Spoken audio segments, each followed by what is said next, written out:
ফ্যাসিবাদের পতনের পরও পাঠ্য বইয়ে পতিত আওয়ামী লীগকে হিরো আর বিএনপিকে হেয় প্রতিপন্ন করে কোমলমতি শিক্ষার্থীদের মধ্যে বিভ্রান্তি সৃষ্টির ষড়যন্ত্র চলছে বলে অভিযোগ করেছেন বিএনপির সিনিয়র যুগ্ম মহাসচিব রুহুল কবির রিজভী।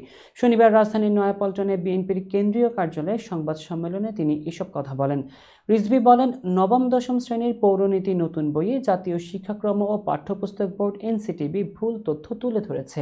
আওয়ামী লীগকে এখনও সবচেয়ে বড় রাজনৈতিক দল হিসেবে দেখানো হচ্ছে। এছাড়াও জিয়াউর রহমানকে সাবেক রাষ্ট্রপতি হিসেবে না দেখিয়ে সাবেক সেনা প্রধান হিসেবে দেখানো হচ্ছে বলে অভিযোগ করেন বিএনপির এই জ্যেষ্ঠ নেতা। উল্লেখ্য, পাঠ্য বইয়ে প্রায় ১.৫ দশক ধরে ছিল শুধুই আওয়ামী লীগের গুণগান। বইয়ের পাতায় পাতায় স্থান পায় বঙ্গবন্ধু শেখ মুজিবুর রহমান, শেখ হাসিনা সহ তাদের পরিবারের সদস্যদের নিয়ে বিভিন্ন গল্প, প্রবন্ধ এবং ছবি। বর্তমান অন্তর্বর্তী সরকার দায়িত্ব নেয়ার পর পাঠ্য বই থেকে দলীয় গুণগান বাদ দেওয়ার উদ্যোগ নেওয়া হয়। এর পরিপ্রেক্ষিতে এবার পাঠ্য বই সংশোধন ও পরিমার্জন করা হয়েছে।